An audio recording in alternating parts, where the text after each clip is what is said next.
over the weekend on Saturday, minding my own business, and I get kind of a threatening video email. Okay, now I get those a lot, not a big deal. It's part of the game, but this threatening video email that I got was sent to me by a Mr. Hugh Jackman. Yes, Hugh Jackman sent me a video that kind of weirded me out a little bit. If you don't mind, I'd like to show it to you. You tell me if I'm being paranoid and crazy, all right? This is the video he sent me. Take a look. Conan, I know you're doing a lot of shows traveling around the world. Lots of them. Like, you've been everywhere around the world, except Australia. Like, it's almost like you going out of your way not to go to Australia. I'm just saying. And I just, you know, because we're mates, I just want you to know that it's been noticed. Come on. First of all, I didn't know Hugh Jackman was in prison. Yeah. Or Caught me by surprise. yeah. It's like he said, I want to make a video for Conan. Let's go out to my murder shed. Yeah. But, you know, I looked into it. There's an old rule in show business. When Hugh Jackman tells you to do something, you do it. You have to. He's Hugh Jackman. That's right. He's like a quadruple threat. Right. He's a king of show business. Absolutely. That's why I've been scrambling for 2 days so that tonight I could announce, ladies and gentlemen, I'm going to Australia. Right. Yeah. Thank you. Thank you. I love it. I love it when an American crowd cheers that I'm leaving. No, I'm going to leave this Thursday night, February 14th. Miss Valentine's Day, sweetie. And then I arrive in Sydney Saturday morning. While I'm there, I'm going to get out. I'm going to meet all the people. I'm going to visit Hugh Jackman in prison. I'm also doing a live stand-up show on February 20th at Sydney's State Theatre. That's going to be a lot of fun, and it's all going to be part of my next Conan Without Borders episode, Conan in Australia. That's right. A good time. Looking forward to that. While we're in Australia, I'm going to be out and around. You can follow our adventures on the Team Coco Facebook or Instagram pages. You can see what I'm up to as it's happening. Ladies and gentlemen, I really think it's going to be a great trip. Don't do it, Conan! I'm sorry, who said that? I did. Don't go to Australia, Conan, unless you want to die.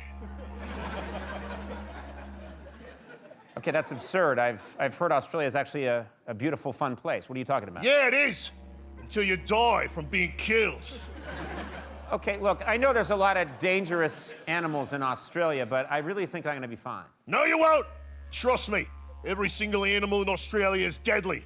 Animals like the saltwater crocodile, the eastern brown snake, and the common death adder. You know what's so scary about the common death adder, Conan? No, what? It's common. And even scarier are the really common death adder and the, oh my God, they're everywhere, death adder. Okay, fine. I'll just be sure to avoid snakes. Easy. Ha! It's not just the snakes that are deadly, Conan. You better look out for the roided up koala.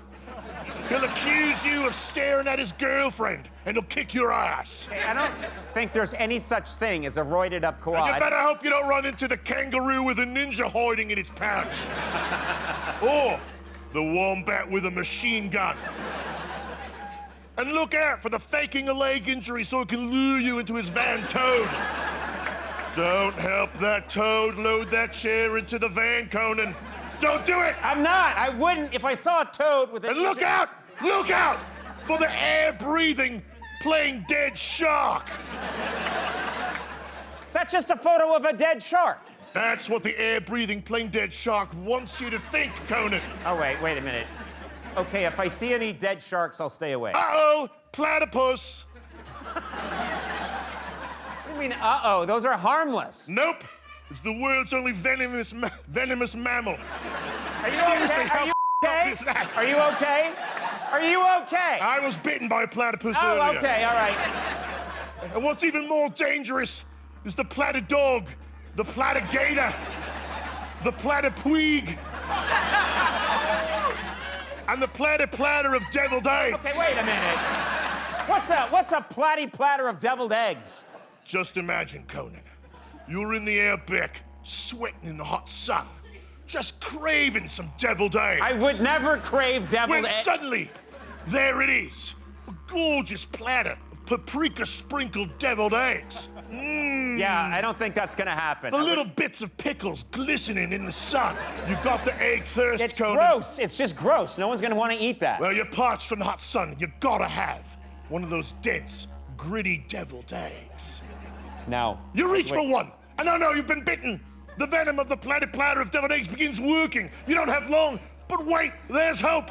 There's a paramedic. Okay, there's a paramedic just hanging out randomly in the outback. Yeah, you're saved. Wait, nope, it's a paramedic ranchula. Idiot. You're an idiot. Everything No, you're an idiot. in You're an idiot. Australia will kill you.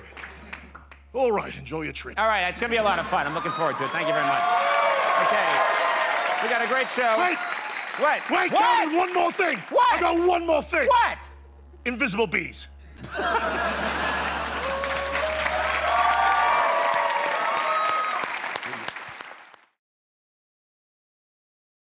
I just wanted to remind everybody about something pretty special to us, and that's that our primetime special, Conan in Australia, airs tomorrow.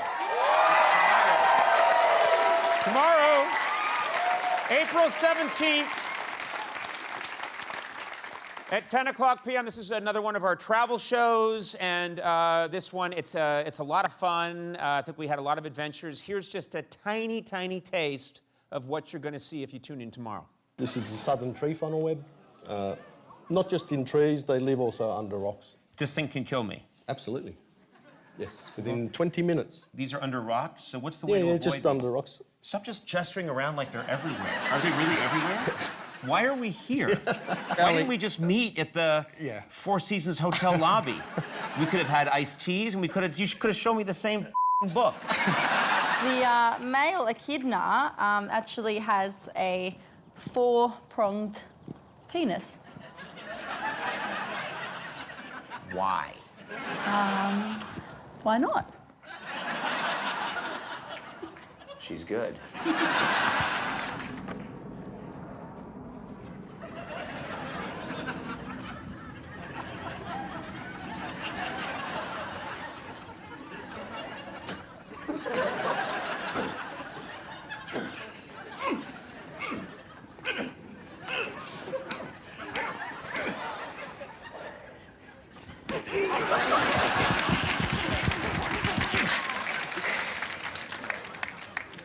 It's yours?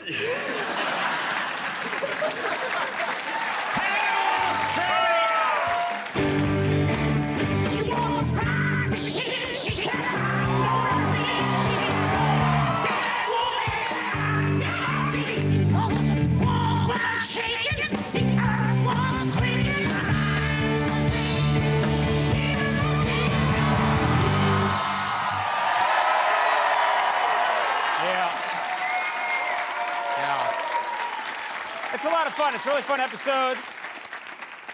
To see it all, be sure to watch our primetime special, Primetime Conan in Australia, airing tomorrow, April 17th, 10 o'clock p.m. Also, check out all the Conan in Australia extras at teamcoco.com/Australia. Yeah. No, I'm really happy about this one. I got to tell you, we had a lot of fun. I saw some very cool wildlife. You're lucky, Conan. Someone gasped over here. What do you mean I'm lucky? You're lucky the wildlife didn't kill you. Okay, sir, just calm down. I saw plenty of wildlife in Australia, and look at me, I'm fine. Yeah, I guess you didn't come in face to face with any of these deadly Aussie critters. The saltwater crocodile, Yeah, I didn't see that, no. the eastern brown snake, Nope, didn't see it. the common death adder. Definitely didn't see any common death adders. I'm surprised. They're pretty common. How about the crocodonky? He's as stubborn as he is deadly, Conan. You know what? I'm guessing that's not a real animal. Sure it is. So is the Hogan-headed lizard. If it bites you, you die from Hulkamania. Okay, all right. No, that is not a real thing, And no. look out for the bird-flipping spider. This spider is always flipping you the bird, Conan. It's infuriating. And beware of the bingo dingo Oh, for God's sake. and the Scorpio Orpion. Wait a minute. What's a Scorpio Orpion? It's a scorpion, but it's also a Scorpio. And you know how jealous Scorpios can get. Look out, evil parrot. Oh, for God's sake. How did you know that parrot's evil? Oh, come on, look at him. That parrot is up to no good. Just like homophobic Steve. I don't think that's a real guy, no. Wombat Man. Okay. Really? Wombat Man? This billionaire playboy wombat's parents Oh, were for murdered. And ever since, he's dedicated his life to fighting crime. However, since he's only got the brain of a wombat, he doesn't know what crime is. So he just fights everybody. Lightning round, sharkaroo, Oh, God. blue man grouparoo, gang of boomerangaroo, and lastly, but not leastly, kangaroo-aroo. Oh, wait. What? It's a kangaroo with a kangaroo for a head, and he's pissed. All right. You know what? I'm sorry. I get the impression you're a moron. I really do. And if these animals didn't get you, you're lucky you didn't catch an Australian disease like koalaria, All right. or kangaroids, Okay. or dingotheria, Uh-huh. or Mel Gibstones, All right. or Great Barrier Teeth, Yeah. or bloomin' onion penis, Okay. or cancer of the fever. What? Or opera cough. Cough, cough. Really annoying. Okay. And one button. All right, that's it. Can't wait to see your Australia show, Conan. All right. Thanks a lot. You wasted our time. You're welcome. Yeah, good job. You're welcome. Good job. Good job, idiot. You're welcome. Over the weekend on Saturday, minding my own business, and I get kind of a threatening video email sent to me by a Mr. Hugh Jackman. Conan, I know you're doing a lot of shows traveling around the world. Lots of them. Like, you've been everywhere around the world, except Australia. Like, it's almost like you going out of your way not to go to Australia. Just saying. And I just, you know, because we're mates, I just wanted you to know that it's been noticed. First of all, I didn't know Hugh Jackman was in prison. Yeah. You know, I looked into it. There's an old rule in show business. When Hugh Jackman tells you to do something, you do it. Ladies and gentlemen, I'm going to Australia.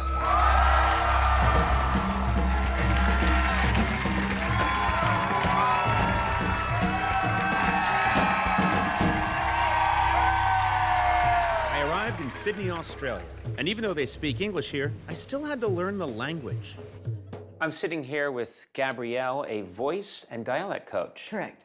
I would like to be able to speak like an Australian, an authentic Australian. I do dialects very well. Scottish? Oh, there's a Loch Ness monster. No, that was very good. Could you be British? Could you try? Could I be British? Oh. It's the push travelling knife for me.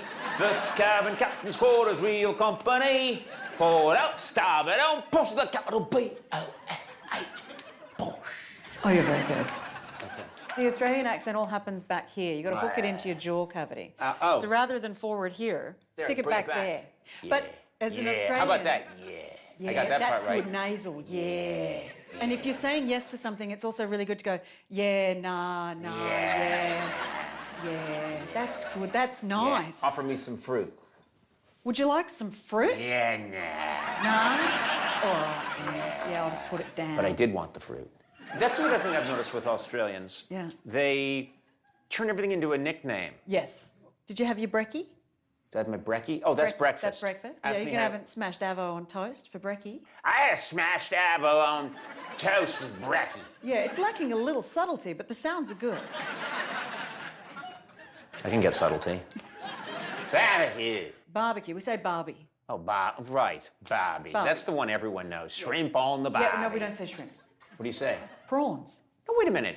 There was a whole commercial that for we years. know. I'll slip an extra shrimp on the barbie for you. You don't say shrimp? No one says shrimp. They made fools out of us. It's an act of war.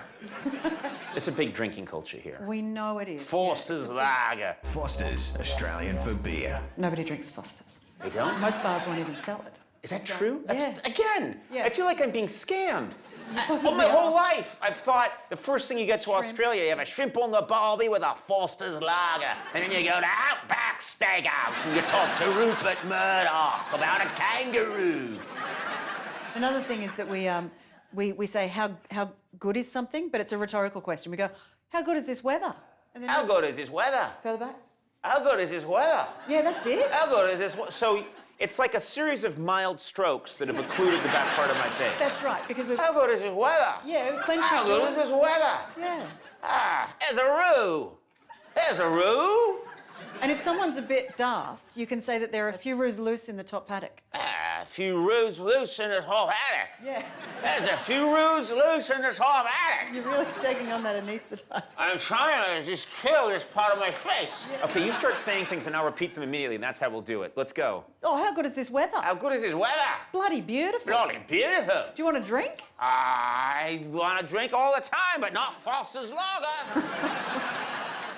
You're doing really well. How do you say I'm asexual? I'm nice and nasal. I'm asexual. I'm asexual. Yeah, you just try and just get shake it out a back bit. here. Shake it out. Just I'm listen. asexual. That's right. I'm asexual. Yeah, I think you are now. Yeah. I'm just loosening it up. It's working. Oh, hello is g'day. Yeah, that's perfect. That's easy. Okay, how would you say? Friend, mate. He's my mate. G'day, mate. A woman. Sheila. Top Sheila. Top Sheila. Top Sheila, bud. Oh, top Sheila. Shitter. Let's go to the shitter. Some people do call it that. Ah, it's out in the shitter. What do you call having a heart attack? Having a heart attack. Okay, because that stuff you don't want to screw around. You don't want to mess with. Oh, got a tacky wacky. You know this band, right? Everyone knows AC/DC. Right? Yeah. What do we call them? You call them AZ, Daisy. You call them. This is fun to watch. AZ. Akadaka? 100%. But that's AC/DCs are easier. Akadaka? They were born here. We get to call them what we want. Speedos? Yeah. Those are called wanker wallies. So close. It's a wanker-amic. Budgie smugglers. That's a budgie smuggler. You know what a budgie is? It's a kind of a bird. So men's junk in a Speedo to Australians looks like a bunch of birds shoved into a... Just one. Just one? Yeah. Not in this case. If something. I'm still looking at the camera. Hold on. Nerd geek. This one's big. This one's very. Ah, he's a weebler. Weebler. He's a weebler. You're a dag. Ah, he's a dag. Do you know what a dag is? It's a bit of poo that is on the back of a sheep's butt before it gets shorn. And that's your word for people that like books and study and use computers. Actually better mankind. This one's good. That surprises me. I'm surprised by that. Ah, bimini bop. Or me dead. I'm gonna ask you to leave. What does it mean? Me dead Yeah. means God. I'm amazed at that. I'm amazed at That that. surprises me. Me dead, that's a beautiful baby. Who would say that? No That's one would say awful. that. That's terrible. Now you're going to be naked, which Naked. means you're going to be. Call me. Oh, let me get this one. Flapping freebie. I'm swinging left and right. You're in the nutty. Oh God. So a nutty buddy. Oh, is your I don't new know friend. what. If you're in the nutty with your buddy, me dead. You're having a good night. Someone who enjoys sex.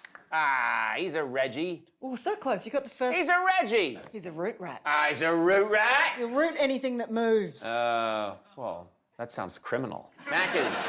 Those you wear those on your feet. Yeah, and then we went to Macca's. Oh, you went to McDonald's. Yeah. What do you call Burger King? Burger King. Stubby? That's a small erection. Yes, I suppose it is. It's also what we call a bottle of beer.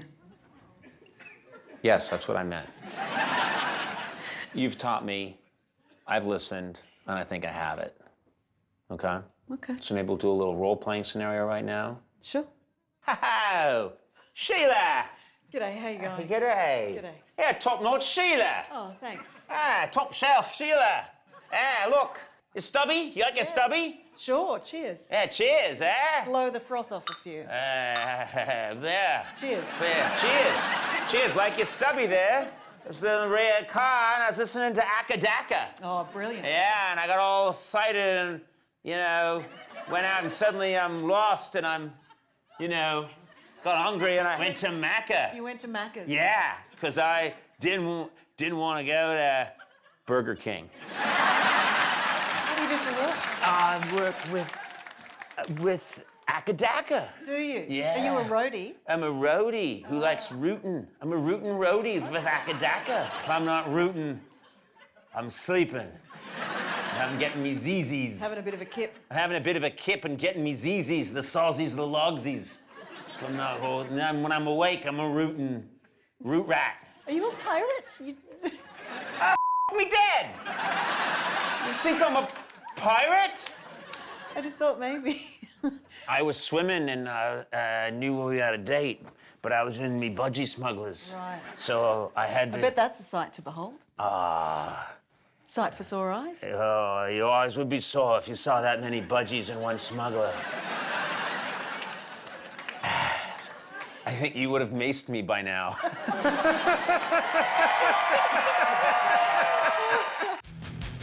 Leave it to Australia to come up with their own version of football.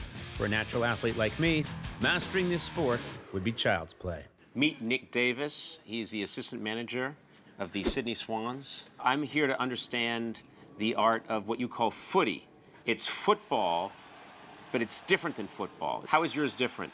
It's a round field. So it's no offense and defense. No offense, no defense. No defense. No helmets. No helmets? No helmets. No pads. No pads? No pads. How do you know when you've scored a touchdown if it's round? It's like a field goal. Kick the ball between the goals. Okay. Oh, I should point out we're underneath. You practice at the airport. At the airport. It's good for their communication. Right. They can't hear everyone all the time. So there's a lot of really positives of being at the airport runway. You know what's great? I didn't hear any of that. I didn't hear a single word. I played quite a bit of football in my day. It looks like it. That might have been sarcastic, but I'm going to take it. That's all right? So the other thing in AFL is there's no sleeves on our jersey. So it's really important, if you're going to be an AFL player, Okay. that you work this area a lot. Okay, what do you think? How do I look right now? I said, you need to work this area. You think I need to work this area? A little bit. We got you these bright yellow Nikes, so we'll give you the illusion of speed. Even if the speed's not there, you're going to look fast. You're going to have all the gear. Yeah. You're a rude person, Nick. I'm You're a rude person. I deal in facts.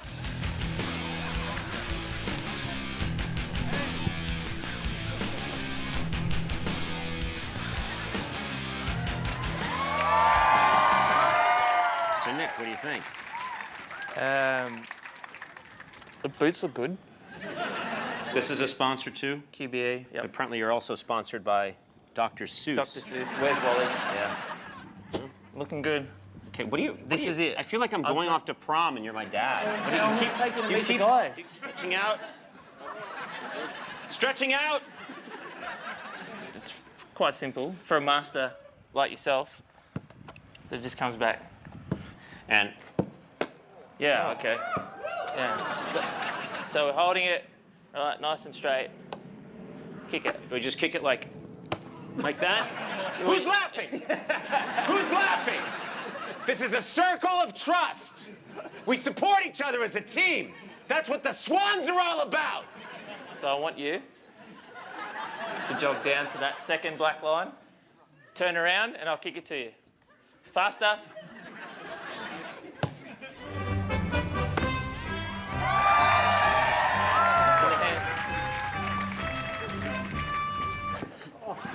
Yeah, that's fine. But in a game, I think someone would have got you by now. All right. There's one more thing. You need to be able to take a specky. Let's take a specky. Catching the ball Yeah? while standing on someone else.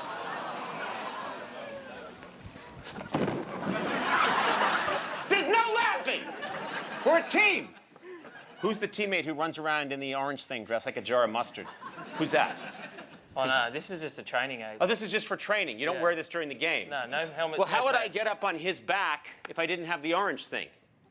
Athleticism, ability, desire. Okay. Close. We'll keep trying till we get it.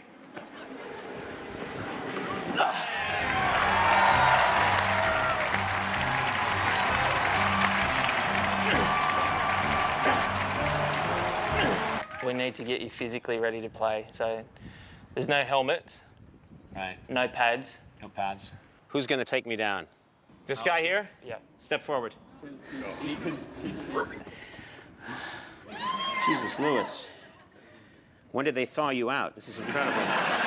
So should we just do a practice one with Lewis? Here we go.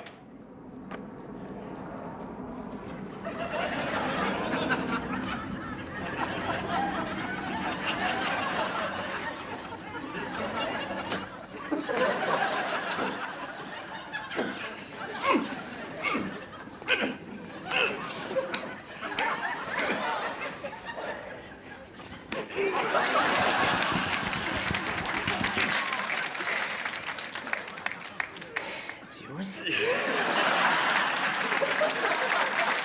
Straight down the line.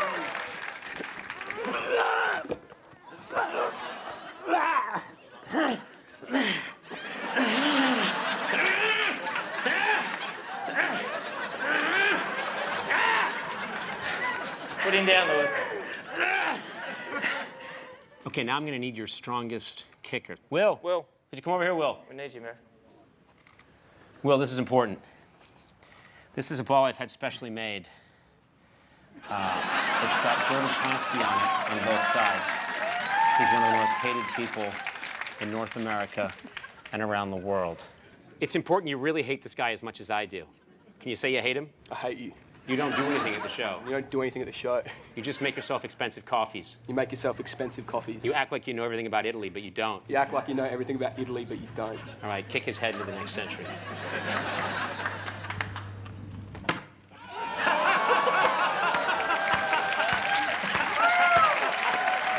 Thank you. All right, thank you so much, guys. You taught me that this is not the sport for me. Maybe no sport is the sport for me. And now comes an airplane.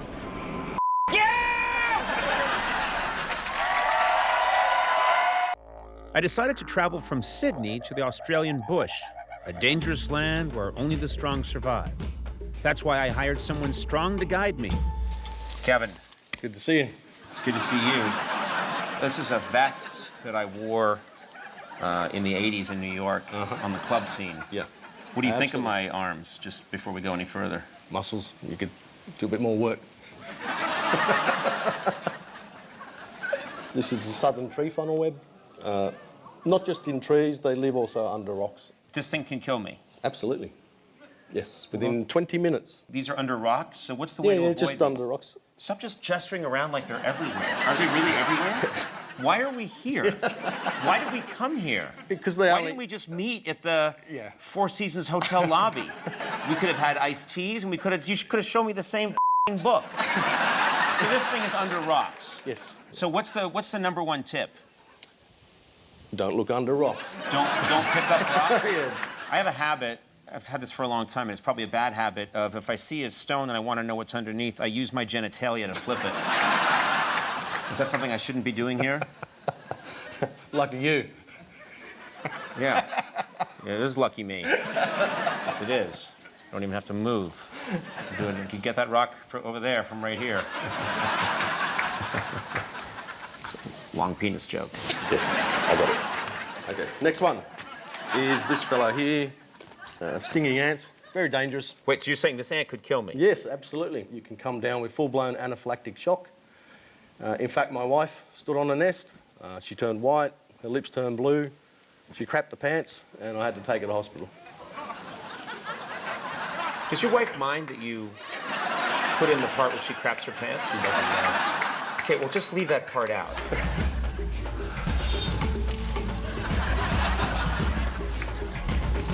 What is that? That's a trapdoor spider hole. Sometimes you can get them to come out if you Just play around with the web. That's good. Taunting the deadly spider and trying to get it to come out of its hole. Is there any chance I'm going to get to use this? I'm sure we can find something that you can do with that. Let's see yours. Okay, let's compare.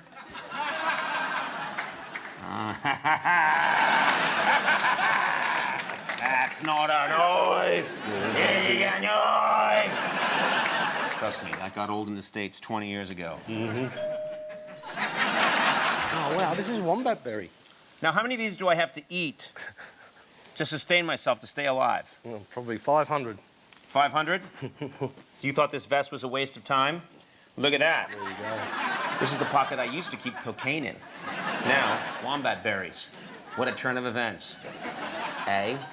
This is a bunya nut. Wait, these fall out of trees? Yes. That's heavy. That's why I'm looking up. We've got to be very careful under the trees because some of these can weigh up to 10 kilograms. So we could be killed at any moment? Yes. Let's get out of here. There's a wind blowing. I don't want to be killed by a bunion nut.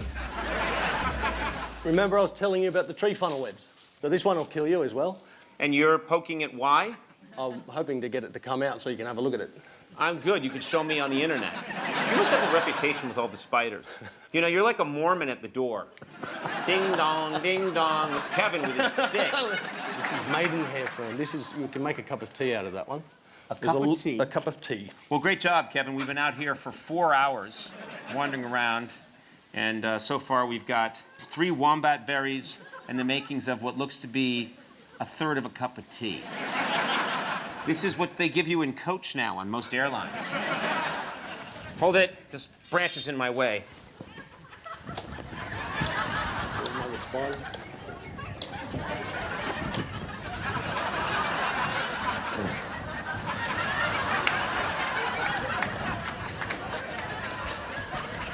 Conan, this is Smilax glycophila. Common name is sarsaparilla tea. You know what? It's starting to add up. I now have 3 berries and the makings of 2 cups of different herbal teas. Basically the diet of a 98-year-old woman. We've collected a little bit of food. Now it's time to make a fire. Yeah, a fire. Come on, baby. I want to have some of that herbal tea. Come to mama. Oh, I see a little smoke.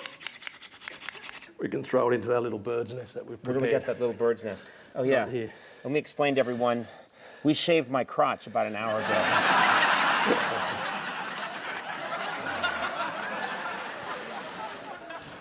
We have fire. This is amazing. Caveman. So primal. It's a good feeling. Well, is that your first friction fire? That is my first, well. Yes, it is. It's the first friction fire. This is the bunion nut. These fall from the trees. How many nuts will fill you up? Well, it's a loaded question.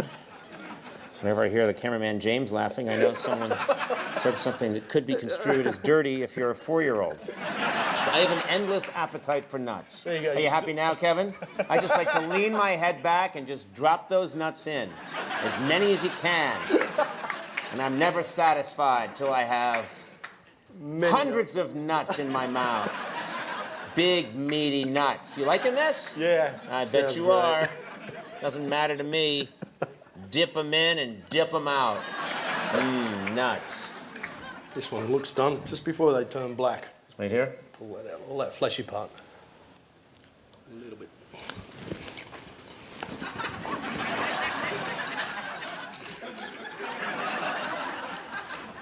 No comment.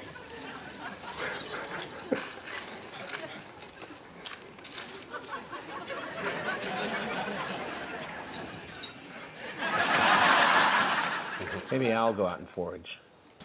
Hey, mate. Hey. Look what I found. Found a Jack Daniels root. Wow. Pulled it out of the ground. It's all about resourcefulness out here.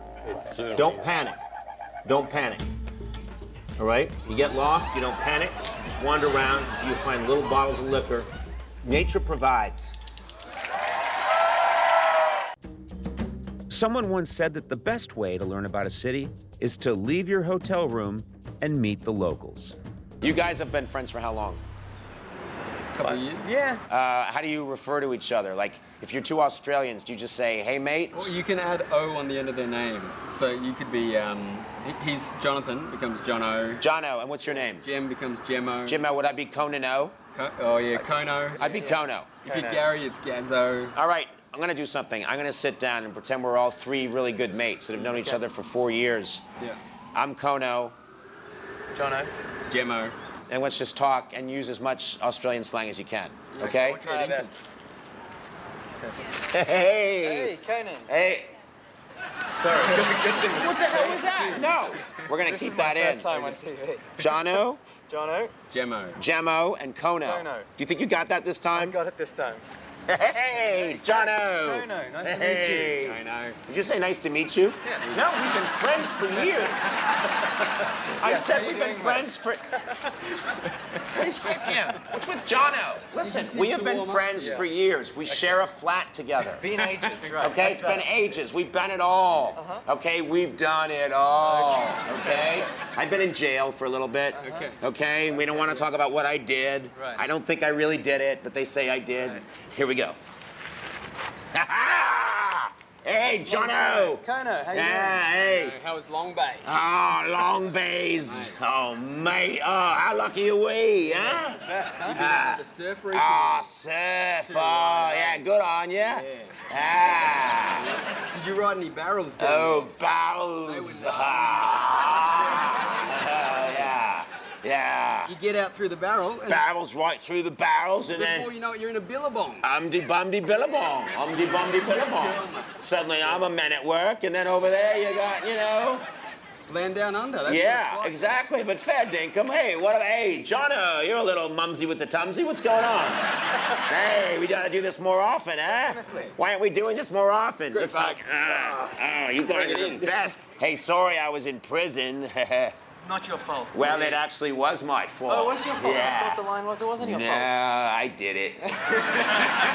So I've just been talking to people. I like your country a lot. Oh, It's thank you amazing. The very people much. are very laid back. They're very nice. I don't know. Everything's quite regulated here, so it's just there are kind of laws about absolutely everything. Yes, I've noticed that. Here's the thing. The ads they show us in America about Australia, like, Australia, Yeah. come on down and party. Who took this country full of pirates, made you dress like this, and be in bed at 9 o'clock at night? Have you ever been really drunk when you're wearing this outfit? No. No. I'd like my school principal to know that I've never been incredibly drunk In fact- while wearing this outfit. You've never had alcohol, have you? No, never. And you know what? Never. You've never said a bad word, a curse word, Nope. and you've never committed any illegal act. I have never sinned. Never sinned. I am pure in every sense of the word. He is pure in I am every sense a of the word. young child. He is a young child. Yes. You just keep talking, and I'm going to try and sound just like you. Keep going. Yeah. Yeah, so we like to speak like this. We This like is- to speak like this. We like to speak like this. We like to speak like this. Yeah, you from Penrith? Yeah, you're from Penrith. Penrith. Penrith. Penrith. You're It's from out in the Penrith. western It's out in the suburbs. western suburbs. Yeah, Penrith. Penrith. I'm running out of things to say. I'm running out of things to say. I never stopped me. I ran out of things to say about 14 years ago, and I just keep going. Nice to meet you, sir. You too, sir. It's an honor. Oh, no, it was Want to lovely get me. a selfie or something? Yeah, all right. Well, as you can imagine, the sun is a very big issue for many Australians. They're fair-skinned, so they got to cover up and be safe. I want to be safe too. That's why I came here to the store with the worst name I've ever seen, Cancer Council. Why not just call it Mike's Melanoma Hut? This is Elpis. Yes. And you are the manager. Yep. It's very important for the Australian people to cover up, is that right? Absolutely. What are we thinking? So we're thinking that your boobs look huge in this. Well, I am a C-cup. They're very... I work out a lot. Can you tell I work out? What's the word I'm thinking of? Masculine? No, What do you mean no? no. What do you guys call these in Australia? Pics? Wobblies? These are Pics? wobblies. Wobblies? Wobblies. No. This is Akka and this is Daka. No. Excuse me, what are these called right here? Man boobs. I look like someone from the future, Yeah. right? Yeah. I think we're getting there, right? Yeah, we're getting there. I look like Yeah. I'm here to weld a pipe, right? Like, fully protected now. you ever get the sense that we're not supposed to live on Earth? Get that feeling? What's the sun protection that you recommend for someone like me? I'd probably recommend that one there. Where do I put it? Here on the Well, fingertips? are you going to try and put it on your fingers? Well, I want to protect this finger. So when I'm, telling people to... Yeah.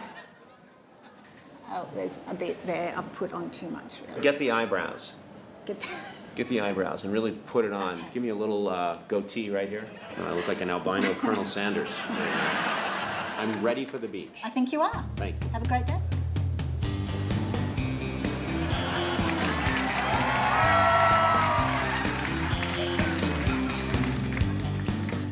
I'm here on Bondi Beach. The sun is incredibly hot, and I just found this little boy. What is your name? Terry. Terry. Terry looks exactly like me in 1969. Terry, no, you shouldn't be here. Terry, this is what you're gonna look like when you get older, if you don't do something now. This. Do you want to look like this? No. What do you mean no? What's wrong with this? After saving Terry's life, I decided to train to be a Bondi Beach lifeguard with Hoppo, Jethro, and Whippet, 3 of the stars of Australia's long-running hit reality show, Bondi Rescue. What's the most important thing for me to know to be a lifeguard? Probably how to swim. That helps. Okay, that's gonna be a problem. We've all got nicknames. All got nicknames. Yeah. I don't really have a nickname. Fanta pants. What's that? Like red hair in your pants. Red hair in my pants? Fanta pants. You guys put sunblock on all the time? Yep. Yeah, well, you good about it? You're careful about it? One of the conditions, anytime I go on a beach, I bring my personal dermatologist. Nice to meet you. Right there, do you see that? Is that a problem? We'll keep looking at it. We'll keep an eye on it. Keep checking on it. Very good. Have you checked out any ladies in those glasses, Dr. Peters? It helps. Hey guys, we need a nickname for Dr. Peters. What do you think? Wearing those glasses, I'll give you Creepy Pete. Creepy Pete. Creepy Pete. So yeah, I just want to learn how to be a lifeguard. Yeah, well, it takes years to become a lifeguard. It takes a whole lifetime of being in the ocean and getting comfortable. I'll tell you something, I think that's bull. I don't have that kind of time. I'd like to just get a nice montage out of this. A good-looking Bondi Rescue montage. You think we could do that? Yeah, Done. for sure. We can Easy. do it easy. Yeah. It's sort of our specialty.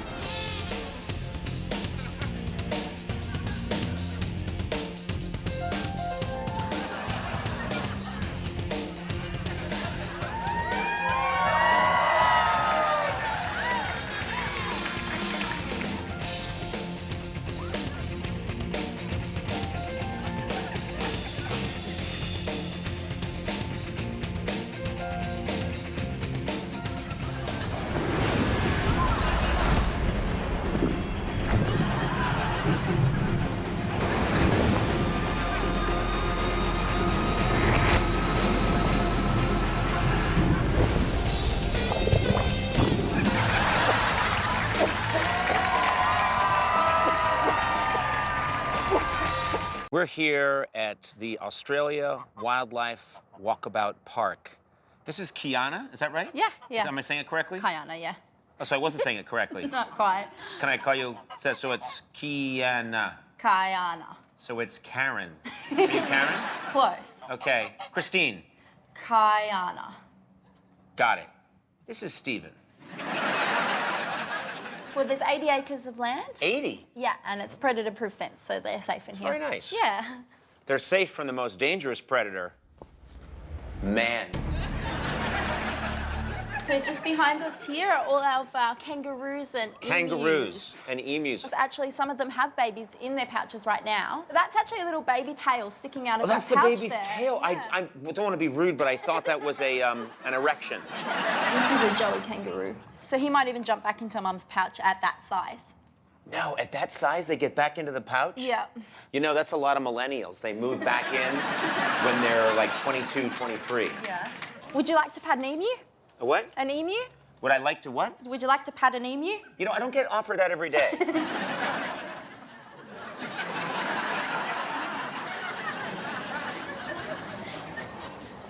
There you go.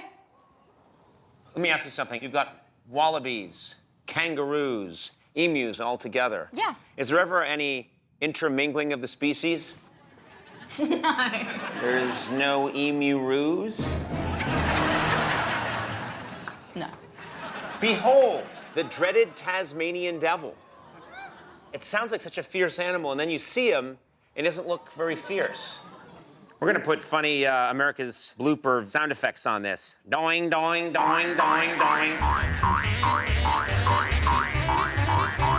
The Tasmanian devil. A very, very dangerous animal, but not the most dangerous animal. Definitely not. Do you know what the most dangerous animal is? Would it be a snake? Man. I can't believe you didn't see that coming. Hello! That's not what I said. I said hello. Nope, got it wrong again. Hello. Hello. Hello. Hello. Hello. Hello. This is the echidna. It has a long, protruding nose, very thin. The sense I'm getting from this animal is very much like, I don't want to be a bother. I'm doing the best I can. The male echidna actually has a 4-pronged penis.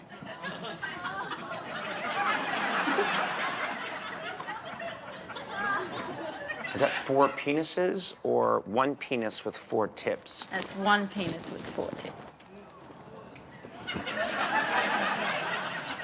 Why?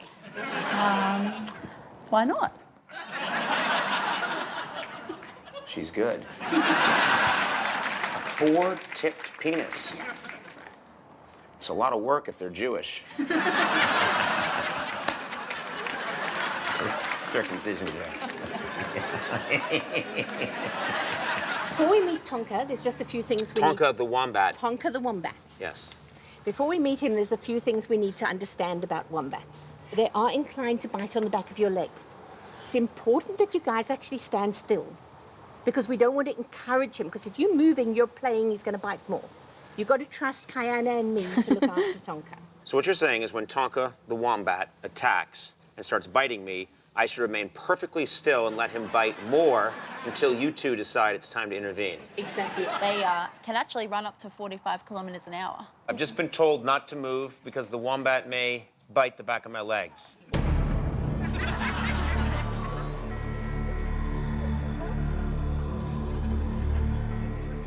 They're very dense and muscly, and that's one of the reasons they can move so fast. Tonka, they gave us a pretty scary speech before you came out. You look like you're looking for your missing car keys. Here he goes. Back to slaughter another village. Tonka, the ultimate killing machine. Oh, there's a spider above you, above Where? your head. You're about to walk into it. The spider's dangerous, but not the most dangerous creature. The most dangerous creature is man. So this is Gumnut, our male koala.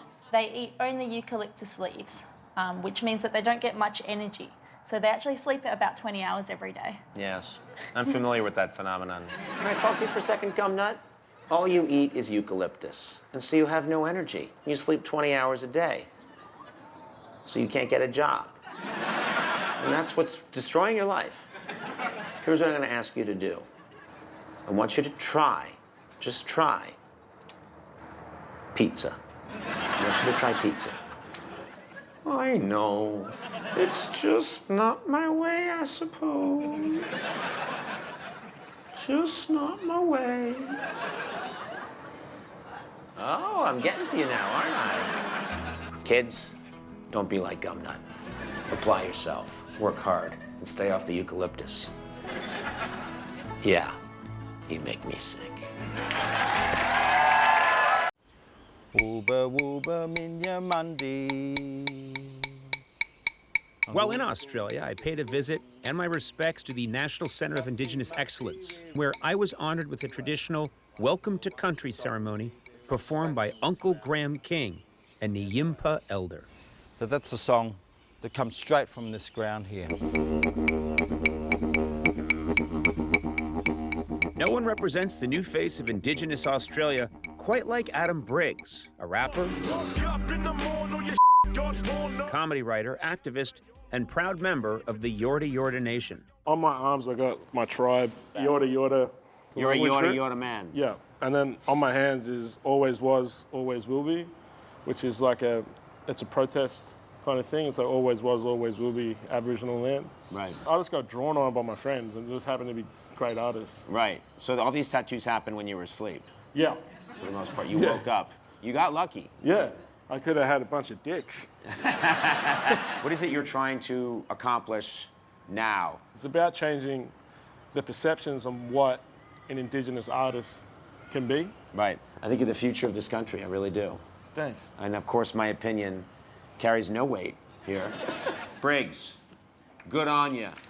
Good on you. Isn't that what they say? No? It's like patronizing. Oh, so I just sort of told you to off. Yeah, a little bit. Hey, Briggs. Hey, off. off, man. Well, I'm the ultimate cultural ambassador. I couldn't think of a better way to end my visit than performing at Sydney's historic State Theatre. I brought along 3 of my good friends from the Basic Cable Band. Plus, I was joined by 3 hilarious Australian comedians, Steen Raskopoulos, Becky Lucas, and Reese Nicholson.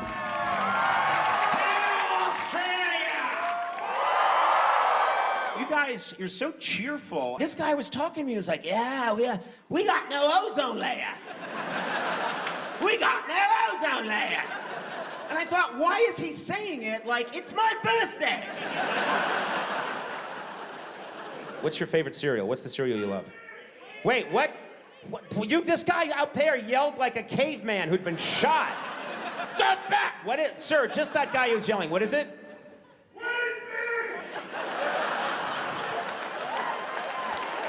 You, come here! For f***'s sake. What is it again? Just you, no one else. Wheat Bix. Wheat Bix. And what's it made of? Wait.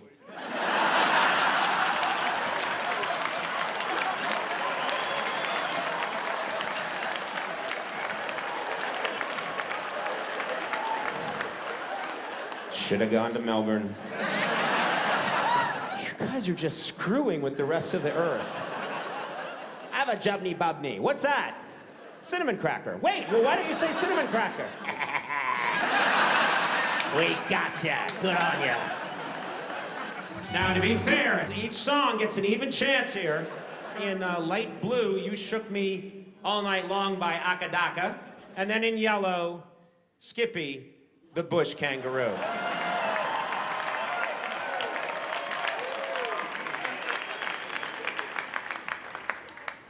Why do you want Skippy, the Bush Kangaroo?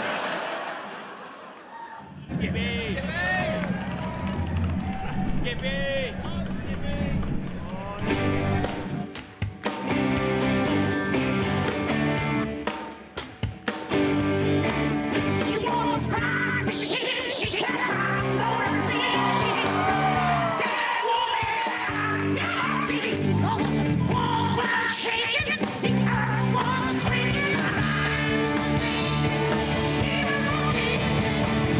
Anyone here with the guts to come up here and try and sing like that?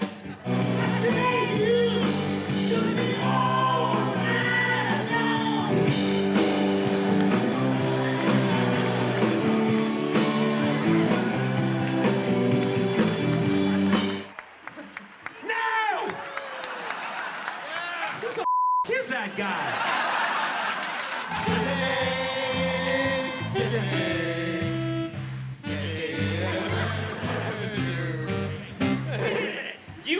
You have the lyrics right here. They're right here, and you're like, Skippy, Skippy. Blah, blah, blah. That's how Americans sing the national anthem. Skippy! Skippy, oi, oi! Oi, Skippy!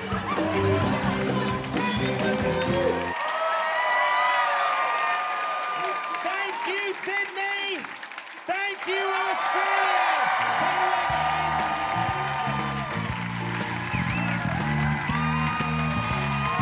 You're descended from indigenous people? Yeah, I'm a Yorta man. Before settlement, Australia looked more like Europe. Right. Yeah, there was like, 350 to 500 nations, language groups. I know you have a lot of tattoos on your arms, Yeah. right? Well, can you tell us what these are about? Because these are important to you. I got crusty. Oh, I swear to God, I thought I was about to see this ancient symbol that goes back 3,000 years that represents your people, and no, it's Krusty the Clown. It goes back about 31 seasons. What do you got on this arm? On my arms, I got my tribe, Yorta Yorta. You're a Yorta Yorta man. Yeah, and then on my hands is always was, always will be, which is like it's a protest kind of thing. It's like always was, always will be Aboriginal land. Right. I just got drawn on by my friends and just happened to be great artists. Right. So all these tattoos happened when you were asleep. Yeah. For the most part, you woke up. You got lucky. Yeah. I could have had a bunch of dicks.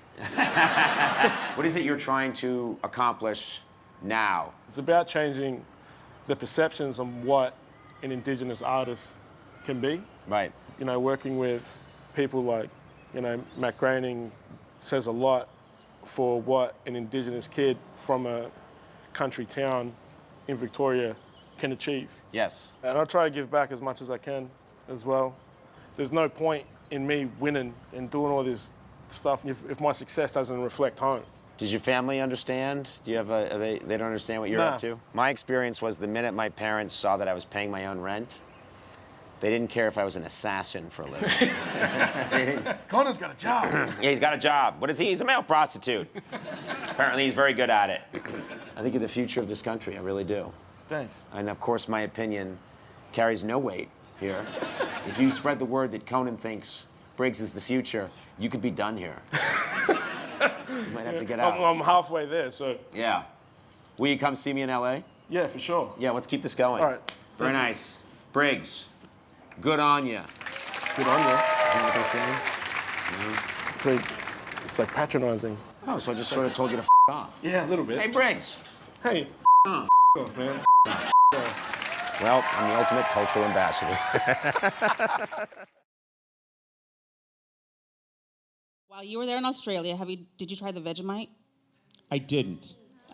I thought I ate everything that guy shoved in my face. That's like a staple. In the woods. I was in the woods and he made me eat bugs and beetles and he scooped out the innards of things and I ate it all. And then later on we were like, I'm not gonna crack a can of Vegemite. I did, but no. Have you had it? I'm glad you didn't. It's bad, right? I did not like it. Wait. Defend Vegemite. Hold it. Let's not have this devolve. Every time I bring up Vegemite, people start getting upset with each other. It's like you can't talk about politics and Vegemite. It's like a mix with my palate, my exquisite palate from Fresno, California. Yeah, I understand. It tasted like vitamins and really salty, and no matter what I read up about the man who invented Vegemite. He was this, what's that? People are suddenly... I'm starting to riot. I'm sorry. People take this Vegemite thing really seriously. People are like, wait a minute, no, that's not correct. You remember, Sweeney, we looked it up. It was a guy who decided, what if I made something that was easily canned and no one liked it? And, all right, you defend defend Vegemite now, go. It's just the best thing ever. Everyone has it. Clearly it's not. Australia. No, seriously. Clearly, I mean, if it's the best thing ever, you wouldn't have 70% of people saying don't go near it. How do you say it's the best thing ever? Because we're all born and brought up on it. Okay. Well, my dad used to hit me with a stick, but I don't let him do it now. So you were born and brought up with it and you just love it. Do you wish you had some right now? Okay. I wish I bought some for you. What's that? I wish I bought some for you. Well, I'm glad you didn't. No, I asked your staff and they said we couldn't bring food for you. That's why. I know. That's only for this show because I thought someone's going to bring Vegemite. It's a totally made-up rule. Every other culture, I've been absolutely delighted. How much of the Australian slang that you learnt do you actually incorporate into your daily life now? And what was your Here favourite in Los word? Angeles. Yeah. I think I'm trying to adopt the attitude of how lucky are we, more than the phrase. But there's none of the slang that's really gonna. I'm gonna call AC/DC, That just seems dumb to call them akadaka, and also presumptuous on my part to call them that. But I don't know. I would say But what I loved about Australia was that attitude. They really do have that. Nothing's. First of all, everybody's funny. I mean, literally everybody I ran into was very funny, and they just roll with it. They go with things. And so it's a very, I think what I took away from them, if anything, was not so much the slang, but the attitude. I thought that's a great attitude to go through life. Like, how lucky are we? No worries. Yeah, no worries. It's all good. She'll be right. What's that? Yeah, exactly. And I grew up with the opposite of that. You know, I grew up in this very punitive Catholic, almost Victorian household where I was told from early on, it's not going to be all right, you know? If you masturbate once, you're going to hell forever, which means I'm going to hell many, many forevers. So I wish I had grown up in an Australian family. What was your favorite part of the trip that we didn't get to see in the special? Wow. Favorite part of the trip that we didn't get to see. That's a good one. I'm trying to think. Because I think so much of it is on camera. Pretty much every day we got out, and so much of it is. So I'm trying to think of what's not on camera. There's me. What's that? Shopping. Oh my God, shopping for a hat. So we went into this store. We wanted to get a hat, and I wanted to get sort of a silly, that over-the-top hat that has a specific look. So we went into this hat store, and we just walked in with our camera crew, and we're there with our camera crew, and I'm there looking at hats, and the guy who's selling me the hat's funny, and it all looks really good, and there's this big commotion in the background, and we never quite found out who this person is, but a very wealthy woman was there with, like, her entourage, and she was somebody, and she was enraged that I was in this store with a camera crew, and the store was narrow, and we were in the front of it, and there was no way for her to get out. So she was yelling at people and storming off and then going into a changing room and then coming out and seeing that I was still there. And so I started talking about the woman while this was all happening. And I think Aaron Blair or Ruthie was shooting it on an instant, right? Was it live? It's online. Yeah. It's online, and it's just me going, what the hell? What is... And I'm asking the guy, like, what's her doing? He's like, I don't know. She's just really... And you can't really see her, but she's in the background. And she threw a full-on hissy fit because I was there with a camera crew and she couldn't be seen on camera. And then it started getting me to think, like, what did you do? What's going on with you? And I so wanted to escalate that and have it be a crazy thing. But I think she had bodyguards, and God knows what they would have done. And she eventually fled the store through, I think she went upstairs and then passed through the building on a connecting floor and got away. So we don't know who she is, but that's on Facebook. I think you can look it up. Yeah, and I don't think we actually even bought a hat. I think No, we didn't get a hat. It was so upsetting, and she was emanating such loathing and disgust that I just didn't want the hat after that. So, but then luckily we found that one that has the alligator teeth in it. I just had a quick question about when you go to these places, you have such a crazy itinerary of what you do, and I feel like Cancer Society is not something you find in the top 10 list of reasons to go to Australia. So, like, how do you prioritize? Figure out what you're gonna do? Yeah. I have spent my life wondering why I have no melanin in my skin and feeling cursed about it. So it was a natural thing, and I've made so many jokes over the years about the fact that I really shouldn't exist on this planet. There's another planet. You know, I have the DNA of someone who's supposed to live really in a bog in Northern Ireland. And now I'm living down near the Mexican border, and I'm going to be dead in 5 years. So there's part of me that thinks that's always been part of my sensibility, and I really did want to find out what do they do. And you notice it about Australians. It's a massive push to get everybody to put sunscreen on. So that's why that seemed to be a good fit. But we argue and fight about what's the right thing to do on these travel shows? Where should we go? What sounds good? What doesn't sound good? And we try to take the best shots we can and make our decisions before we go. And we do end up trying a few things every now and then. It's just like, yeah, we thought that would be good and nothing came of it. So that usually ends up not making it. I think on this trip, pretty much everything they planned out worked. And there are certain things that are just a natural, like Conan plays football with incredibly powerful athletes and has to wear short shorts. Check. That will, things like that. Out of all the places you visited, what place would you take your family back to? Well, I don't want to go anywhere with them. God, don't get me started on that. I would say there's a bunch of places, actually. I would take them to South Korea because I thought that was fantastic. I mean, just a really amazing experience. So I think there was a bunch of the places we would go. I'd love them to see Cuba. It's great. I loved your, when you were crossing the street. Yeah.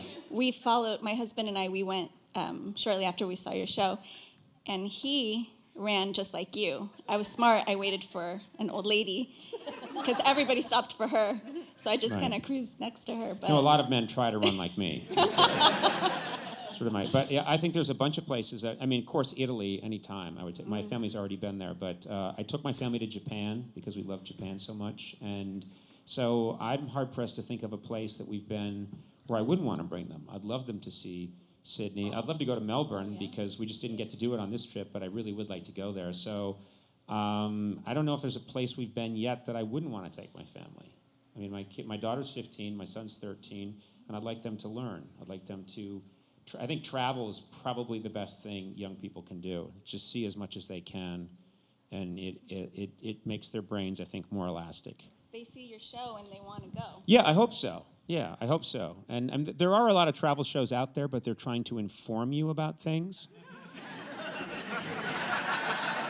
And I have disdain for that. I've always said if anyone learns anything real and substantive from one of my travel shows, then I failed. I'm just trying to be funny. But I think we also, in our own weird way, you do learn, because you learn a little bit about the culture. Hey everybody, what's going on? Welcome to the live Australia Q&A! Yeah, you guys can clap in the back. Feel free to clap, everybody. No one, yes. We like to start out with low energy, and then we go high. Welcome, everyone. For the next 30 minutes, we're going to be taking your questions on YouTube and Facebook. And hello to Instagram over there in the corner. What? Oh. Yeah, we got Instagram over there in the corner. Hello, Instagram. We are here with Jose Arroyo, Mike Sweeney, Jesse Gaskell, and Conan O'Brien. Welcome, guys. Hi. The Australia crew. Hello, Internet. Conan, do you want to explain very quickly about your hat? What's I think happening? the hat needs no explanation. All right, fair enough. The hat It covers was, his head. The Yes. hat was purchased in Sydney, Australia. Yes. And I wanted a hat that really said, I'm here in Australia. So I got this hat. It's very Crocodile Dundee. It's got the little crocodile teeth in it, and it's got dried snake skin, and it's called an akubra. That's a kind of hat that people... And I wore it around the streets, and I looked like an asshole. Nobody wears these. Nobody wears these. Asshole. Yeah, and nobody wears these in Australia, and I thought it was funny, and I'm still not sure, but I'm sticking with it. I'm one of those people who, when I double down on things. So, and guess what? No one wears these in Los Angeles. We're taking your questions, and Waffle on Syrup on YouTube asks, Conan, why are you whiter than the suntan lotion? We went to a place called the Cancer Council, Yes. and Right. you did it up. You did it up. How was it? There's no ozone layer in Australia. Going into Australia, were you worried about your skin? Very worried. I have been warned in advance that it was going to be a different kind of climate. It is true the Australians make it very clear that there is a hole in the ozone layer above Australia. And as I pointed out in the special, they have kind of a cheery attitude about it, which I found confusing. They're like, hey, how look you away? They got an ozone layer. Ah, I'm Rupert Murdoch. And it's very strange because you have to really be careful there. Hence the hat. And I put on the most powerful sunblock they have in Australia, which I think is a 55 or a 60 SPF. Yeah. From a giant jug. It comes in giant jugs there. And they have this slogan in Australia: slap it on, slip it on, slop it, sloop it in. Slip it up. It sounds like a sexual orgy. But anyway, I did put it on, and yes, thank you for pointing that out, Waffle on Syrup. That's right. I am even whiter than the whitest cream you can apply to my body. I will not mock your internet handle. I'll leave that alone, Waffle on Syrup. Vil Teleriver on Facebook, for what it's worth, says, that hat is cool AF. There you go. Internet. And I am loving the hat. DTF. Oh, cool. Lord. This is yeah. Thank you. I actually, I have to say, I am sticking with this hat. I love this hat, and it is now. I think should be a part of every travel show. Absolutely. I think if we go to China, I should wear this hat. No. Yeah. What do you mean no? I think wherever we go, this hat should be an integral part. That's right. Well, and speaking of the sun, we went to Bondi Beach, a very hugely famous beach, and partly famous because of the show Bondi Rescue. How did that come about? You three are the masters of planning these trips. I think master All right, fine. is an extreme word. I think it started when we were looking to do things with a show that was down there, and the first thought was Shark Week, doing something with sharks, and when that couldn't come together, we learned about Bondi Rescue. I think it couldn't come together because the shark tried to book a shark. Yeah, the manager said no. The shark really, the shark really was interested in meeting Ellen, and then found out that it's that guy coming. I'm good. We got a soft pass from the shark. A soft pass. It was a hammerhead. And to get a soft pass from a hammerhead is We really used awful. Ellen Chum, which is. Was there ever an Hard to idea? handle. What would the shark idea have been? Did you ever go that far down the road? Well, we pitched there was something with Jordan. At one point, well, we now were going to get a Jordan dummy Cover a Jordan dummy slather with it Chum. with Right. Well, no, what I wanted to do was actually get Jordan. They told me we have an idea for Jordan and sharks. And they didn't tell me that they meant a dummy. I was thrilled. I thought that we were going to put Jordan in a provolone Speedo and lower him into shark-infested waters. And I was the happiest I have been in 25 years of television. And then they were like, no, it's a dummy. I'm like, a dummy? What's the point of that? That's how passive-aggressive you are. You can't just fire him. You have to, I'm going to put him in the water with a shark. And perhaps a shark will do the work for I think me. PETA would have come after us for subjecting the sharks to that. We did see some wildlife though. We went to the Australia Wildlife Walkabout Park, which was very cool. I remember us walking in, and I don't think any of us, maybe you guys realized, but the animals were just walking around. Like we walked in and a kangaroo just hopped by us. Yeah, and it's weird because the animals are actually, I think, working the park. A koala tore my ticket when I came in, and but it was the animals are just roaming. Wherever you go, the animals are just there. Yeah. And they are fascinating, and I love the energy. I have to say the energy of the koala. Gumnut. And Gumnut, really, who can forget Gumnut? But the just that slacker, sort of millennial energy, how slowly he turns is hilarious. I love Gumnut. It was mesmerizing. Yeah. Can I? Go ahead. Real quick. We wanted to pet one of the kangaroos. A bunch of us on the crew. Yeah. And there was a kangaroo that had a cute little collar on its neck, and so a bunch of us went over to it and we were petting it. And afterwards, we asked the ranger, "Oh, is it okay if we pet the kangaroos?" And she said, "Yes, but." Just whatever you do, make sure you do not pet the one with the collar on its neck. Oh my God! And that was the only one that we had done. Why? Oh my You God. I think they were like, that one bites. And that's we put the cute collar to let everybody know that it's dangerous. Right. But it looked like that was the one that was domesticated. Oh my God! Yeah, there was a lot of Australia. Of all the places we have been, I will say this about Australia: it's the place where the danger lecture beforehand is the least merited. Meaning they will sit you down and talk to you for 20 minutes about you gotta listen here, you gotta be careful because it could go crazy, remain perfectly still. Tonka the wombat. And then what's that? Tonka the wombat. Tonka the wombat. And then they go like, here it comes, and they pull the string and the thing, and you see nothing. You just see blackness, and you hear a noise, and then this incredibly sclerotic house.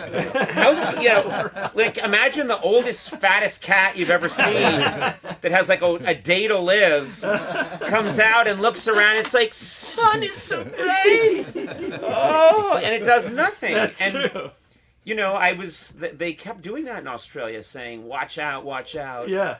But of course, the flip side of that is they say, and everybody goes to the beach and they're rescuing people at Bondi every 5 seconds because the rip currents are so powerful there that, and we were there, in the short time we were there, I think they saved like 8 lives. So, and no one, here in America, we'd shut down the beach. They're like, everyone have a good time at the beach.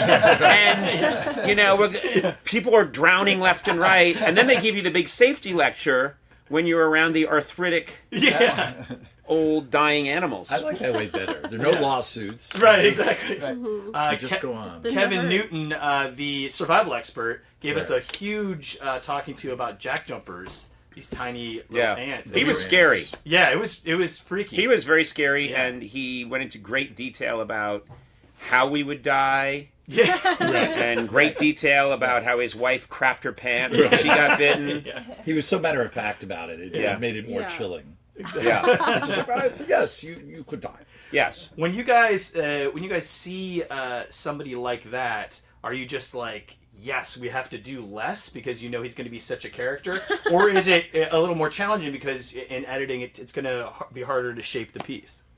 I think it depends on the personality. You want someone who will play with Conan, and Conan can play off. And he was so serious about his stuff that it was great for Conan to find his moments that way. But somebody who shows off too much might be, not quite the fit. The best. You just said it, and it's the same thing I was thinking, which is in these travel shows, what we're finding again and again and again, and in remote segments in general, and this is something you can see in the remotes that are online now. We've got all 25 years of Conan remotes, 25. Conan 25, and the remotes that always work the best, whether it's old-time baseball or going to other countries and doing these travel shows, is when people are very passionate about what they're doing and take it very seriously. That's where comedy can bounce the highest, I think. Every now and then we'll encounter someone who's very jokey about what they do. Right. And they're like, oh, I'm here with the comedian, so let's joke around. And they have fake eyeballs. And they have, exactly. You don't need the glasses. And, they brought props and stuff. And that's never as fun. And we always move on pretty quickly. We're there for about 5 minutes, and then we disassemble our cameras. Okay, you're really funny. We're out of here. We want to find people that are deadly serious about what they do, because that's more compelling. It's much more compelling. Absolutely. But then we had our soccer manager, Nick. Oh, Nick Davis, assistant manager. Really had a great sense of humor. Really he was dry, just so yes. dry. And our, everyone was great. slang Gabrielle. expert, Oh, she was fantastic. They are, I want to say, Australia. They're one of the people there are naturally, this is just what we experience naturally, very, very funny, quick, sharp. And Nick, when we were shooting the footy, the football, what is it called? Australian rules football. He just had perfect timing, and he was someone who was a great combination. If he wasn't jokey, he was being very honest in assessing my body and my skills. Dealing facts. Yes. and just, he was masterful. So, Gabrielle was just great. back and forth. Oh my God! I think that's one of her best. Yes. She was very funny. She and that's a very popular segment. Yeah. On that, it's huge. Yeah, that segment's huge. If you haven't seen it, it's the beginning of the episode where I'm trying to learn Australian slang, and Gabrielle is. First of all, literally hats off to Gabrielle, because she was just a great improviser and funny, knowledgeable, but also went with it, and I also very just very magnetic personality. She's a star. And one thing I think I've always appreciated, just as a fan, not as your employee, but is you've always said before you start a remote, you explain to the person off camera, that you are the butt of the joke. It's the joke's on you. It's never on them. And on that note, Chloe does it on YouTube. Says, Conan, you're courageous for being yourself. You help the younger generation in being ourselves. And I thought the Sydney Swan thing is a great example of you just going full. I'm an ass. I mean, like, you were up for getting tackled. You were up for, putting on a crazy... I think the bravest thing I did, and maybe the bravest thing I've done so far in any travel show, is wear those very short shorts. Because my legs, are a freak show, and to wear legs that are that short, to wear shorts that are that short took... I saw them, and there was a second of me thinking, I really don't want to put those on. But I pushed through, I put them on, and then to see those long, white stems moving around in the remote, I think brought a joy to a lot of people out there with body issues. I think there's a lot of my comedy, which is... people watching it, and they can feel like, you know what? I don't feel so bad about myself anymore. I will leave the house today. I will leave the house today because I have some musculature on my thighs. There was another player who tackled Conan. Yes. He really viciously took you down. God. And we're like, that's going to be great. We came back, 3 cameras. All blocked. There was someone standing in front of the tackle. Every time. And you can never redo that stuff because it would never be. That does happen, and you can get frustrated in the moment, but we do have tip of the cap to our crew. You know, they're spectacular cameramen. They're lifting these giant cameras, and in the moment, sometimes you'll get frustrated if they miss. They hardly ever miss anything. No, very rarely. But yeah, of course. When I got tackled that hard, and I could feel my chest cavity collapse and fill with blood, I thought, at least we have the footage of that. We have some of the blood. That's going to we have the MRI afterwards. But at least we have some footage of that, and then to find out later on that, oh, no, we don't have that. But so what? Just for us. Joan on Facebook says, still loving you, Conan, despite the shorty shorts. And Celeste on Facebook asks, what was the funniest moment amongst the crew on the trip besides us seeing Conan get tackled and it not making the show? What was the funniest? Anything spring to mind? I got a possibility. Well, I don't know if it's the funniest, but something that really amused me is Jeff Ross, our producer. We were staying in this hotel that's right there on the water across from the Sydney Opera House, and that's where we would meet up early in the morning and have our coffee and sort of try and wake up and say, okay, here's what we got to do today. And of course, what it looks out on is these giant cruise ships. A different cruise ship every day would park there. And if you've seen the show, I'm always kind of making fun of our producer, Jeff Ross, because he's a man of few words. I sort of have him, we sort of talk like this. He doesn't say that much. He doesn't get excited about much. The craziest thing will happen. He'll be like, well, that happened. Let's go. And you'll be like, wait a minute. No, a meteor just crashed and it hit and it awoke an ancient dinosaur. Did you see that? And he'd be like, yeah, that happens sometimes. Meteors, dinosaurs. What are you going to do? And so... What are you going to do? So he always like, what are you going to do? And he's got that. And so...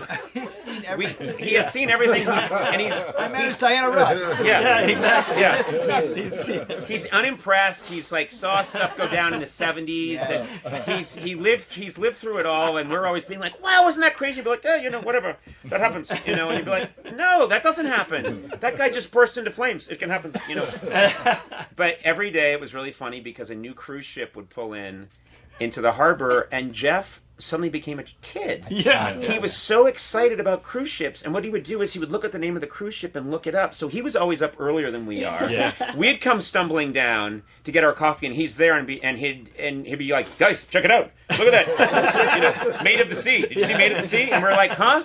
Oh yeah, it's a cruise ship. He'd be like, capacity 45,000. 45,000. But guess what? There's a crew of 1,100 that work just on one deck only. Guess what? It has they eat 800 hams on that ship a day. 800 hams. You think we can get on that ship? Wouldn't it be cool if they let us blow the whistle on that ship? And you're like, chef. It can hold up to 12 dinosaurs. Suddenly, and then the next day, a new cruise ship. Yeah. Guys, check it out. I looked it up. This one was made in Norway. Not many are made in Norway. All right, whatever. It looks like the same one yesterday. Looks like the same one, but it isn't the same one. Very sad. You guys go ahead without me today. Yeah. I'm looking up how many loaves of rye they have on that bread on that boat. And he was obsessed with seeing how it was going to back up. Did he ever see it leave? He was obsessed with how it was getting. He did, right? He saw one leave, and that was it. To come back. That was it. That's a wrap. That's it. We're done. He saw one. He was obsessed with seeing one pull out. Yes. And then depart, and then he finally did, and then he told me that he didn't need to live any longer. That's it. I want to mention something else. It's just a total crazy coincidence for you. This is behind the scenes stuff that I find kind of fascinating, and it keeps happening. And I just want to put it out there in the universe. For some reason, and I don't know why, our paths, when we travel on these travel shows, keep converging with the Red Hot Chili Peppers. Yes. And so Berlin, when we did our Berlin travel show, we're at the hotel, and then someone just said, I think the Chili Peppers are here. And sure enough, they come in. Oh, hi. We chat with them. We whatever. And then we're in Australia. We're not there for that long. It's the first time we're there. We're in Sydney.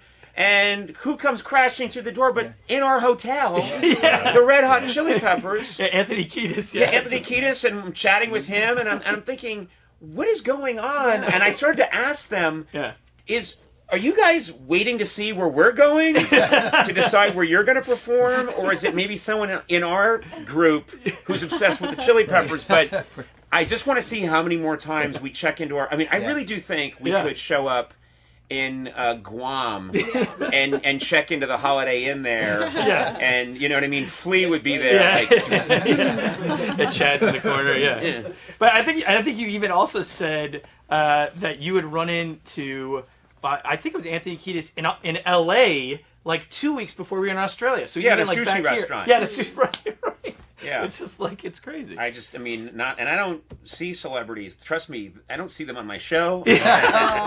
Maybe you joined the Red Hot Chili Peppers. Maybe this is, I don't see them. I don't see them much. And for some reason, I cannot...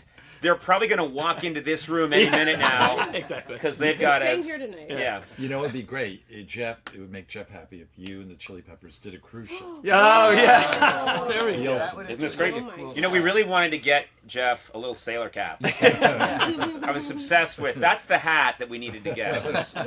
Well, speaking of rock, you did a little rock and roll. You did a live show, Conan and his Australian friends. With... I want to make sure we give a shout out to the members of our band. Well, first of all, the comedians. Yeah, Steen Riskopoulos, Becky Lucas, and Reese Nicholson. Right.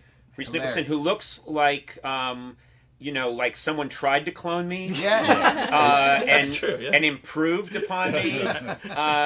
He's a younger, sort of more sculpted version of me. Dapper, very dapper. They were terrific. They were three great. really funny comedians, and each funny. very different, and it was a joy working with them. And I really loved the way Steen opened the show. He was very creative about working with the crowd and creating these scenarios. There's, obviously, such an impressive group of comedians and comic talent in Australia. Absolutely. There really is. It's just a powerhouse. I was very impressed with them, and they really helped. They got the show started and did a brilliant job, and then I came out and did some foolishness, and then it ended with a musical portion. And I want to thank the members of my band that came along. I mean, that's a lot to ask of these guys to come all the way to Sydney for this one date.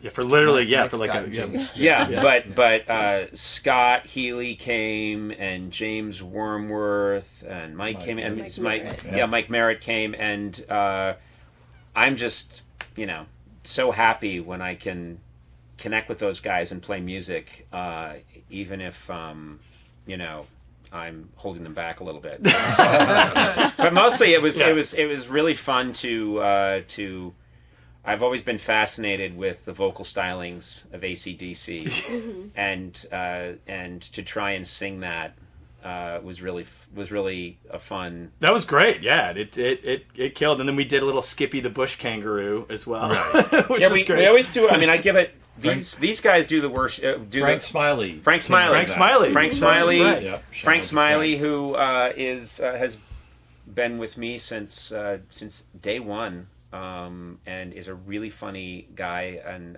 producer on the show. But he's the one that he's really good, like a detective. Yes, that's what you three do it. And then Frank will also always find this thing where we're thinking, "What are you talking about?" And he's like, "No. Skippy the bush kangaroo, they'll go nuts if you bring it up." And so there's a show there in the 60s. Yes, it was like Flipper, or their version of Flipper. And so they really lost their minds when we worked Skippy into it. Yeah, that was incredible. And kind of speaking of music a little bit more, you talked to Adam Briggs, who is a member of the Yorta Yorta Nation, and we did a Welcome to Country smoke ceremony at the National Center of Indigenous Excellence, and that was really cool. He's a comedy writer, and you found out something cool about him. Well, first of all, I found out that he... I go all the way to Australia, yes, and I'm talking to someone who is part of the Indigenous community, and he's an activist, and I'm thinking I'm going to span this huge, I'm really interested in spanning this giant chasm between what my experience and his experience, and we're going to come together, and there couldn't be two more different people, and he worked for Matt Groening. I'm like, and then within seconds, and he's like, "Oh yeah, and here's my Krusty the clown tattoo." Yeah. I'm like, "Oh, okay, all right, yeah, no, I work with Matt Groening too." Yep, and see you back in LA. Yeah, see you. Right, yeah, exactly. See you back at the Fox Bungalow with Anthony Kiedis, right? Exactly. But he is very talented, very funny, and what was fascinating about that segment was, really learning so much about the Indigenous culture that existed in Australia long before any settlers came, and how diverse it was. And I remember he told us, he was explaining to us, and they were explaining to us at the center. Yeah. I think a woman there showed me this map of Australia, and that there something like 300 and like 300 to 500 nations, tribal nations, all with distinct languages and customs, and I was blown away by that. And it was a very interesting ceremony. Yeah, they were very welcoming, and it was nice to see that. It was nice to see that people are working so hard to preserve those cultures and also bring them into today. That's one of the things Briggs is doing, is that it's not, let's go look through the dusty old books and explore this culture. Yeah. He's using rap, he's using animation, he's doing all of this great work and vital work and art that's relevant now. It's alive, yeah. That links, which totally. I thought, amazing. Yeah, and shout out to the Nampa elder, Uncle Graham King, who did this amazing smoke ceremony. Right. And it actually kind of started to rain a little bit. And, from a production perspective, we were all kind of worried, like, oh no. But then they said it was a blessing. They were like... a lucky thing. Yeah, it ended up being... Have it rain during the ceremony. Absolutely, yeah. And we fell for it. We later saw a rain machine used a lot in the film The Notebook. Yeah, there's the blessing. They rented it out. Well, half of these questions you guys are asking is the question we always get, which is... Where are we going next? Where are we going next? We have ideas. We don't know. I guess that's up to the Red Hot Chili Peppers. Flea, Google their touring. Yes, Flea, let us know. Yeah. We'll be at the Denver Centrum. Yes. We're just going to start doing travel shows. Like, Thousand Oaks? Yeah, why are you in Thousand Oaks, California? Chili Peppers, man. This afternoon. Yeah, this afternoon. Why put it up? Just to make sure that we get the word out and credit goes to where it really should, there's so much work that goes into these travel shows before I ever get involved, and so it's the people on the couch. I don't know their names. And Jason Chalemi as well. Yeah, and yes, Jason Chalemi, but these guys work very hard at drilling down and finding, doing so much legwork, and we have a lot of meetings before we go. And what we really want is we want the travel shows to look effortless and to look just like a fun adventure, but there's so much work that goes into them beforehand so that we are making sure that we're only there for a week. So that's happening right now with a few countries. And we've been invited to some countries, which is always exciting. Yeah. And we are going to make a decision, I think, pretty soon, because we have to get back to work and do the... Get visas. Yeah, we have to get visas, and I mean, when do you think we have to decide by?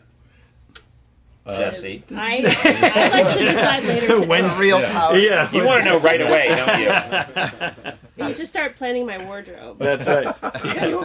It's true. Yep. All right. Well, before we go, we just want to thank you guys for joining us, and also thank you to Instagram. Somebody was asking what your shirt says on Instagram. Oh, this is. I just threw this on this morning. This is my third. That's It's right. a Third Man record shirt. Yeah. And and I think the Raconteurs. They're back on tour. Are back on tour. Yeah. And Oh, wow. Oh, Jack really? White. That's awesome. I got a message from him the other day, and he was on a plane to to Australia. Whoa. So Fantastic. I don't know if they're there now. They might be, or they may have moved on already. But if he's still there, good on you, Jack. Look out for those the wombats. No one says, you know what we learned about Australia? We've been scammed. Because all we've been told is Foster's Lager. Look out for that. The sharks. Shrimp on the Barbie. It's prawn on the Barbie, and no one drinks Foster's Lager. Yeah, that's right, exactly. Nobody. And nobody wears... But look out for the shark. Yes, look out for the sharks. And nobody wears this hat. Exactly. Except me now. Well, thank you guys for joining us, and thank you, of course, to Jose, Mike, Jesse, Conan O'Brien. You can watch it all if you haven't seen it already. TeamCoco.com/Australia, and who knows where we're going next? Tweet Stop at us. yelling. Don't yell. Sorry. We're in a small room. Sorry. They can hear you. At I'm the sorry. end, he gets loud and says, Like a rip. you don't know what will be next. Thank you guys for joining us. We will see you soon. Goodbye, everyone. Bye.